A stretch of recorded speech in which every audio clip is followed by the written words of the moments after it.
Carnival પહેલા સારા સમાચાર કાંકરિયાની અટલ અને સ્વર્ણિમ ટ્રેન ફરી શરૂ થશે।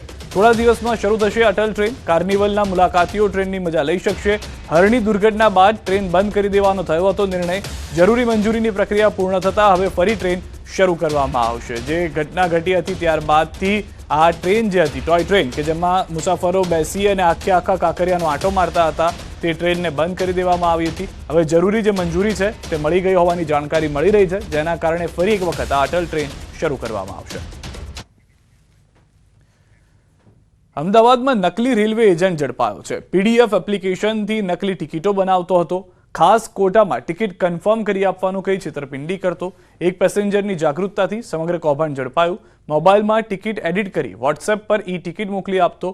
ખરીદેલી ટિકિટ અને મોબાઈલમાં આવેલી કન્ફર્મ ટિકિટનો પીએનઆર નંબર અલગ હતો। ગ્રાહકે પોલીસને જાણ કરતા ધરપકડ કરાઈ। સીસીટીવી ફૂટેજના આધારે પોલીસે કરી ધરપકડ। મધ્યપ્રદેશના ઉપેન્દ્ર ત્રિવેદીની ધરપકડ થઈ છે। આરોપીએ અનેક લોકો સાથે છેતરપિંડી કરી હોવાની આશંકા। અમારી પોલીસ જે ટીમ પીઆઈ શ્રી ગઢવી અને એમની ટીમે સીસીટીવી ફૂટેજને એના આધારે આરોપી પકડી પાડેલ છે, જે ઉપેન્દ્ર કુમાર ગોવિંદ પ્રસાદ ત્રિવેદી, જે મૂળ મધ્યપ્રદેશના છે, તેઓને પકડી આપેલ છે અને તેની પૂછપરછ દરમિયાન આવા લગભગ 50થી વધારે વ્યક્તિઓ સાથે પોતે આ રીતે ડુપ્લિકેટ ટિકિટની પીડીએફ કરી અને એમને વોટ્સઅપના માધ્યમથી મોકલી આપેલ છે એની પૂછપરછ હાલ ચાલુ છે।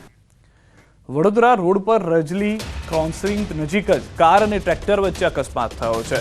હાલમાં રજલી ક્રોસિંગ પાસેની અકસ્માતની ઘટના જોઈ રહ્યા છો। બનાવમાં ઇકો કાર ચાલકને ગંભીર ઈજા થતા ઘટના સ્થળે મોત નીપજ્યું। અકસ્માતમાં ઇકો કારમાં સવાર ચેતન પાટણવાડિયાનું ઘટના સ્થળે મોત થયું। મૃતદેહને પીએમ અર્થે મોકલાયો છે। બનાવને પગલે રોડની બંને સાઈડ ટ્રાફિક જામના દ્રશ્યો સર્જાઈ ગયા હતા। સુરતના પલસાણાના દસ્તાન બ્રિજ નજીક ગમખ્વાર અકસ્માત સર્જાયો। પૂર ઝડપે આવતા આઈસર ચાલકે મોટરસાયકલ ચાલકને અડફેટે લઈને 100 મીટર ઘસડ્યો, જેમાં મોટરસાયકલ ચાલકનું ઘટના સ્થળે જ કમકમાટી ભર્યું મોત નીપજ્યું। આઈસર ચાલકે સ્ટીયરિંગ પરથી કાબુ ગુમાવતા અકસ્માત સર્જ્યો। અકસ્માત સર્જી આઈસર ચાલક ફરાર થયો। અકસ્માતને પગલે પલસાણા પોલીસ ઘટના સ્થળે પહોંચી। સુરેન્દ્રનગર એલસીબી પોલીસે ચોટીલા રાજકોટ નેશનલ હાઈવે પરથી મોટા પાયે ઇંગ્લિશ દારૂ ઝડપી પાડ્યો। ચોટીલા પાસે આવેલા મહાવીરપુરમ મંદિર પાસેથી ઇંગ્લિશ દારૂ અને બિયરની 24,024 બોટલો કિંમત ₹31,27,000, ટ્રક, મોબાઈલ અને રોકડ સહિત કુલ ₹41,42,000નો મુદ્દામાલ કબજે કર્યો છે। ટ્રક ચાલક દોલારામને પોલીસે ઝડપી લીધો છે। ટ્રક ચાલક સહિત દારૂ ભરી આપનાર, દારૂ મંગાવનાર અને ટ્રકના માલિક સાથે 4 શખ્સો સામે પોલીસ મથકે ગુનો નોંધી તપાસ હાથ ધરી છે। અમદાવાદના સીટીએમ પાસે એસ્ટેટ વિભાગે દુકાનના દબાણો દૂર કર્યા છે। 2 જેસીબી અને દબાણોની ગાડીઓ તેમજ ફાયર વિભાગની ટીમને સાથે રાખીને ડાબી સાઈડના વળાંક પરની પાકી દુકાનો દૂર કરી। જોકે દુકાનદારો પૈકી અમુક દુકાનદારોની હાઈકોર્ટમાં રીટ પિટિશન ચાલતી હોય તેમાં ચુકાદો હજુ આવ્યો નથી અને તંત્ર બુલડોઝર ફેરવી દેવાતા દુકાનદારોમાં રોષ ફેલાયો છે। 25મી ફેબ્રુઆરી સુધીની યથાસ્થિતિ જાળવી રાખવાની સૂચના પણ તંત્ર ઘોડીને પી ગયું હતું।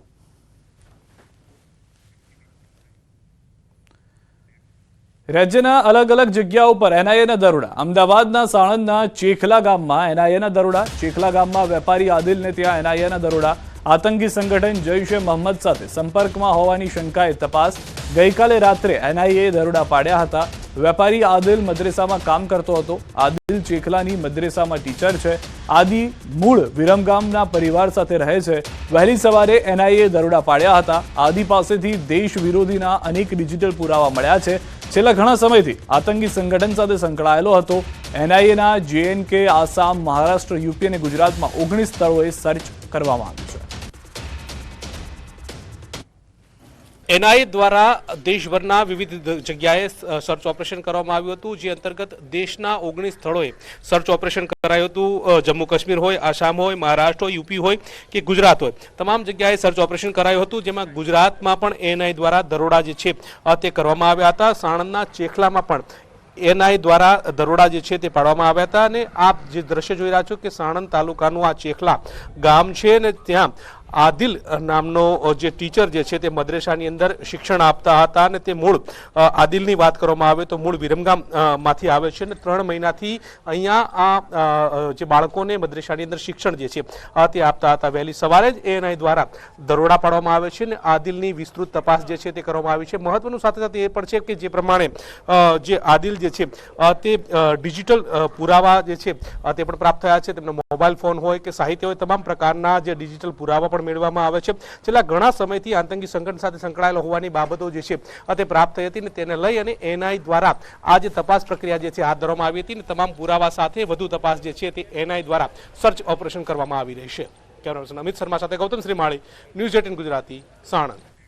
સુરતથી સમાચાર. કાપડના વેપારી સાથે કરોડોની ઠગાઈ કરનાર ઝડપાયો છે. આરોપીએ ₹1,73,90,000 ની ઠગાઈ કરી. પંજાબના અમૃતસરમાંથી ઝડપાયો છે ઠગબાજ.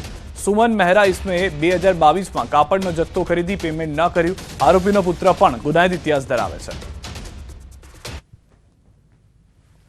સિલ્ક સિટી તરીકે ઓળખાતા સુરતના ટેક્સટાઇલ ઉદ્યોગમાં છેલ્લા લાંબા સમયથી ઘોડા બેસાડવાની એક પ્રથા છે. એટલે કે નકલી વેપારીઓ બેસે છે, સુરતના વેપારીઓ પાસેથી માલ ખરીદે છે અને પૈસા આપવાનું આવે છે ત્યારે દુકાન બંધ કરીને ફરાર થઈ જાય છે. આવી જ એક ઘટના સુરતમાં સામે આવી છે. પિતા પુત્રની જોડી દ્વારા 1 કરોડ કરતાં વધુનો માલ ખરીદ્યા બાદ પેમેન્ટ આપવાના સમયે દુકાન બંધ કરી ફરાર થઈ ગયા હતા. જોકે આ પિતા પુત્ર વિરુદ્ધ સુરતના ઇકોસેલમાં ફરિયાદ નોંધાતાની સાથે ઇકોસેલ પોલીસ દ્વારા પુત્ર તો હાથમાં ના લાગ્યો પણ પિતા સુમનની ધરપકડ પંજાબના અમૃતસરથી કરી છે. ખાસ કરીને છેલ્લા લાંબા સમયથી આ પ્રકારની ફરિયાદો સામે આવતી હોય છે અને પોલીસ દ્વારા આવા વ્યક્તિઓની ધરપકડ કરવામાં આવે છે. કહી શકાય કે સુરતમાં એવરેજ આ પ્રકારની ઘટનાઓમાં 5 થી 7 ગુના દરરોજ દાખલ થાય છે. પણ કાપડ બજાર એટલું મોટું છે કે અહીંયા ઠગોની કમી નથી. ત્યારે કહેવાય છે કે લોભિયા હોય ત્યાં દુતારા ભૂખ્યા નથી મરતા. સુરતના વેપારીઓ નફાની લાલચમાં ઉધાર માલ આપે છે અને આવા લોકો માલ લઈ દુકાન બંધ કરી ફરાર થઈ જાય છે. કેમેરામેન ભરત બ્રહ્મભટ્ટ સાથે કીર્તિશ પટેલ, ન્યૂઝ 18 ગુજરાતી, સુરત. દ્વારકા જિલ્લામાંથી મસમોટું જમીન કૌભાંડ ઝડપાયું છે. ખંભાળિયા શહેરમાં આવેલ ધાર્મિક જગ્યા પર વિધર્મીઓએ જમીન કૌભાંડ આચર્યું હતું, જેને લઈ મંદિરના મહંત દ્વારા સમગ્ર બાબતે વિડીયો વાયરલ કરતા હિન્દુ સંગઠનો મેદાને આવ્યા હતા. તે બાદ ખંભાળિયા પોલીસે કૌભાંડ આચરનાર હનીફ ખફી, ગફાર ખફી, અબ્બાસ ખીરા નામના 3 વિધર્મીઓની અટકાયત કરી વધુ તપાસ હાથ ધરી છે. થોડોક ટાઈમ પહેલા વિધર્મી લોકોએ આ મંદિરની આગળની જગ્યા દબાણ કરી અને ખોટા દસ્તાવેજ ઊભા કરેલ હતા, જેથી કરીને અમે સાહેબને અરજી કરેલ ને સાહેબે 3 જણાની અટકાયત કરેલી છે. અને હવે અમારી એવી માંગ છે કે જેટલું થાય એટલું વહેલું અમારો આ રસ્તો ખુલ્લો કરાવે એવી અમારી અપીલ છે. દ્વારકામાં કરોડોની છેતરપિંડી કરતી ગેંગ સક્રિય છે, જેઓ પોતાના એકાઉન્ટમાં 48,000 કરોડ રૂપિયા જમા થયા છે અને તે એકાઉન્ટ આરબીઆઈ દ્વારા સીઝ કરવામાં આવ્યું છે તેવી જાહેરાત કરી લોકોને ઠગતા હતા. સાથે જ આરબીઆઈના ખોટા ડોક્યુમેન્ટ્સ તેમજ ફોટા, સહી, સિક્કા અને જે લેટરહેડ હતા તે પણ બનાવી લાલચ આપતા. જે ઘટનાને લઈ પોલીસે 2 ભેજાબાજ આરોપીઓને ઝડપી લીધા. આગળની કાર્યવાહી હાથ ધરી. એમાં અત્યાર સુધીના અમને 2 આરોપીને અટક કરી લીધું છે. એમાં એ લોકોએ આરબીઆઈના ખોટા દસ્તાવેજ ઊભા કરીને એવી રીતે એક સ્ટોરી બતાવતા હતા કે એ લોકોના 48,000 કરોડ જેવા જે રકમ છે બેંક અકાઉન્ટ આરબીઆઈ સીઝ કરી લીધું છે. એને અનફ્રીઝ કરાવવા માટે અગર સામાવાળા જેના સાથે છેતરપિંડી થાય છે એ લોકો એક મોટી અમાઉન્ટ અગર ફાઇન આપી દે તો એમાંથી જે અનફ્રીઝ થશે 48,000 કરોડ એમાંથી જે છે અમારા જે ભોગ બનાર છે એનામાંથી એને એ ફાયદા મળશે. સુરતમાં ભર શિયાળે પડ્યો છે ભૂવો. પાલ વોકવે ખાતે ફરી પડ્યો છે ભૂવો. ભૂવા પડવાના લાઈવ સીસીટીવી સામે આવ્યા. એક જ જગ્યાએ 7મી વખત ભૂવો પડતા ખળભળાટ મચી ગયો.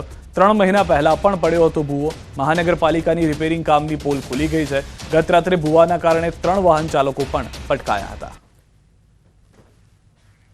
તો દ્રશ્યો આપ જોઈ રહ્યા છો, કેટલો ભવ્ય ભૂવો છે, જેના કારણે અંદર જતાની સાથે જ લોકો બહાર આવતા ચિંતામાં આવી જાય છે, કારણ કે અનેક વાહનો જે છે તે તેમાં પડવાને કારણે નુકસાની પણ વાહન ચાલકોને થઈ રહી છે. હાલમાં જે આખો વિસ્તાર છે તેને ફરતે કોર્ડન કરી દેવામાં આવ્યો છે. એક માલવાહક જ્યારે તેમાંથી ગયો તો પાણીના ફુવારા જાણે મૂક્યા હોય તે પ્રમાણેની પરિસ્થિતિનું નિર્માણ થયું હતું. સુરતમાં ભર શિયાળે ચોમાસા જેવો માહોલ છે. પાલ વિસ્તારમાં વગર વરસાદે ભરાયા છે પાણી. સુરત મહાનગરપાલિકાની બેદરકારી, રહીશો પરેશાન. પાલ કેનાલ રોડ પર પાણી ફરી વળ્યા. પાઇપલાઇનમાં ભંગાણને કારણે રસ્તા પર પાણી. 2 દિવસથી આ જ સ્થિતિ છે. કોઈ એક્શન પણ લેવામાં નથી આવ્યું.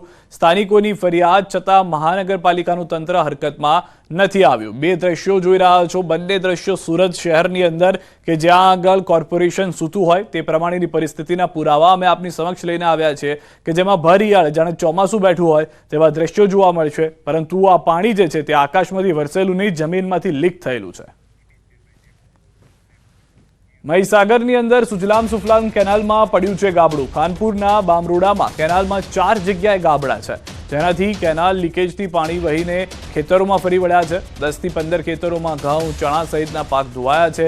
અધિકારી સહિતની ટીમ ઘટના સ્થળે પહોંચી છે.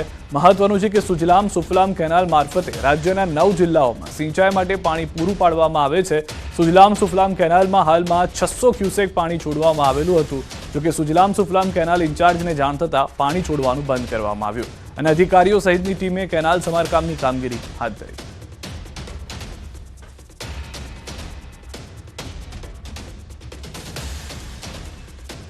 આણંદ જિલ્લામાં તાપમાનનો પારો નીચે આવતા બીમારીઓનું પ્રમાણ સતત વધી રહ્યું છે.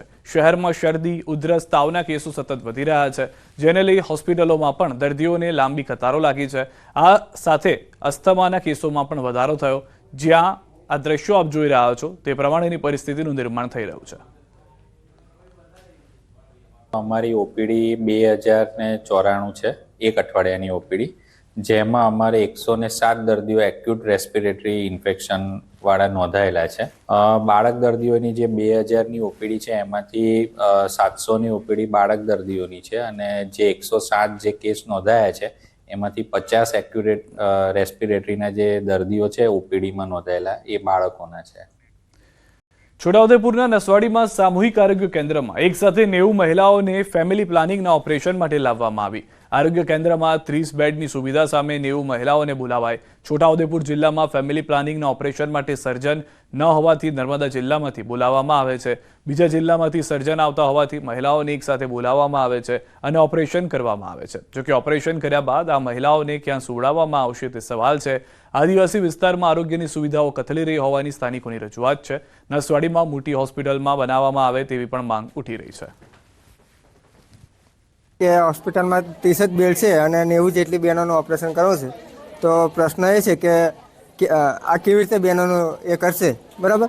અને સરકાર પાસે માંગણી એવી છે કે જે બહેનો છે, બરાબર, એમને આ બેડની સુવિધા વધારે.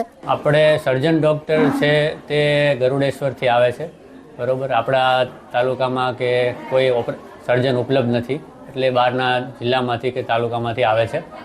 અને આપણી હોસ્પિટલ અંદાજિત 30 બેડની છે, બરાબર. તેમ છતાં આપણે પૂરેપૂરી વ્યવસ્થા કરશું કે કોઈને ખાટલો બાકી ના રહે, ગાડલું પણ મળી જાય. પૂરેપૂરી વ્યવસ્થા બહારથી ગાડલા પણ એરેન્જ કરી લીધા છે, એટલે દર્દીને અગવડતા ના પડે એ માટે પૂરું ધ્યાન રાખવામાં આવ્યું છે. આઈઆઈએમ અમદાવાદના વિદ્યાર્થીના અપઘાતની ઘટનામાં મૃતકના પિતાએ માનવ અધિકારના દ્વાર ખટખટાવ્યા છે. ગાંધીનગરમાં માનવ વિદ્યાર્થીના પિતાએ માનવ અધિકાર આયોગમાં કરી છે રજૂઆત. મોતની તપાસમાં આઈઆઈએમ મેનેજમેન્ટ ફેલ ગયું હોવાનું વિદ્યાર્થીના પિતાએ આક્ષેપ કર્યો છે. આઈઆઈએમ મેનેજમેન્ટનું પિતા પર મીડિયા સાથે વાતચીત નહીં કરવાનો દબાણનો આરોપ મૂક્યો. વિદ્યાર્થીના પરિવારજનોને સમગ્ર કેસની પોલીસ તપાસ બાબતે અસંતોષ વ્યક્ત કર્યો. મોત મામલે નિવૃત્ત જજ દ્વારા યોગ્ય તપાસ કરવા વિદ્યાર્થીના પરિવારજનોની માંગ ઉઠી છે. स्टार्टिंग पहले दिन से जो बोल रही आज भी वही बोल रही. सर पुलिस ने प्रॉपर इन्वेस्टिगेशन नहीं किया. मैं रिक्वेस्ट करता हूं सर कि प्रॉपर इन्वेस्टिगेशन मेरे सामने होना चाहिए और इन्वेस्टिगेशन मेरी मांग है इन्वेस्टिगेशन जो रिटायर्ड जज से होना चाहिए. તો જે રીતે હાલમાં આપ સાંભળી રહ્યા છો તેઓનું સ્પષ્ટ કહેવું છે કે જે મેનેજમેન્ટ છે તે મેનેજમેન્ટ તરફથી પણ તેઓ સહકાર નથી મળી રહ્યો. બીજી તરફ પોલીસ તરફથી જે તપાસ કરવામાં આવી છે તે સંતોષકારક તપાસ નથી. તેમાં તેઓને કંઈક શંકાસ્પદ હોય તેવું વ્યક્ત કરવામાં આવ્યું છે. જામનગર મહાનગરપાલિકાની સામાન્ય સભા મળી. કુંવરબાઈ જૈન ધર્મશાળા ખાતે જેએમસીની સામાન્ય સભા મળી હતી. મેયર વિનોદ ખીમસુરિયાના અધ્યક્ષસ્થાને સભા મળી હતી. સભામાં મહાનગરપાલિકાના ઓડિટ શાખા તેમજ જુદી જુદી શાખાઓ માટે ભરતીના નિયમો મંજૂર કરાયા. તો બીજી તરફ પ્રશ્નોત્તરીમાં વિપક્ષના નગરસેવકો દ્વારા કામોમાં ગેરરીતિ અને પક્ષપાતના આક્ષેપો કરવામાં આવ્યા. બોર્ડમાં કોઈ પણ જાતનો સંતોષકારક જવાબ મળતો નથી. ક્યાંક ને ક્યાંક આ લોકો ખાલી વાતો કરે છે અને કાગળ ઉપર કામ કરે છે. બાકી બારે જ્યારે કામ કરવાની વાતો આવે છે ત્યારે બોર્ડમાં કહી દઈશું જોઈ લઈશું થઈ જશે. એટલે અમે આ બોર્ડમાં જે કોઈ પણ ચર્ચા થઈ એ ચર્ચા અમને લાગતું નથી કે લોકો કોઈ પણ એમાં કાંઈ કામ કરશે. જામનગર મહાનગરપાલિકાના તારીખ 12/12/2024 આ જનરલ બોર્ડમાં સ્ટેન્ડિંગ સમિતિના ઠરાવ 821 તથા 28/11/2024 ભલામણ અન્વયે ઓડિટ શાખાની જુદી જુદી જગ્યા માટેની એસ્ટિમેટ રૂલ મંજૂર કરવામાં આવેલ છે. તો ભરતીના નિયમો મંજૂર કરાયા છે, પરંતુ હાલમાં વાદ વિવાદ જે છે તે જોવા મળી રહ્યો છે. સામાન્ય સભા જે છે તે હંગામેદાર થઈ હતી. જામકંડોરણાના સનાળા ગામે ખેત મજૂરી કરતા શ્રમિક પરિવારના સભ્યોએ ઝેરી દવા જે હતી તે ગટગટાવી ગઈ અને મોતને વહાલું કર્યું છે. પતિએ પત્નીને કામ બાબતે સામાન્ય ઠપકો આપતા પત્નીએ સંતાનો સાથે ઝેરી દવા પીતા ત્રણેયના મોત થયા. પરિવારના અન્ય સભ્યો કામ પરથી પરત આવતા રૂમનો દરવાજો ખખડાવ્યો હતો, પરંતુ સામેથી દરવાજો ન ખોલતા દરવાજો તોડી ઘરમાં પ્રવેશ કર્યો. પ્રવેશ કરતા જ ઘરમાં ત્રણેય સભ્યોના મોત થયા હોવાનું જાણવા મળ્યું. મૃતક મહિલા 36 વર્ષની છે, જેમને તેમની 5 વર્ષીય અને 6 વર્ષીય દીકરીઓ સાથે ઝેરી દવા ગટગટાવી મોત નીપજ્યું છે. પોલીસે આ મામલે આગળની કાર્યવાહી હાથ ધરી છે. હાલ રોકાઈશું.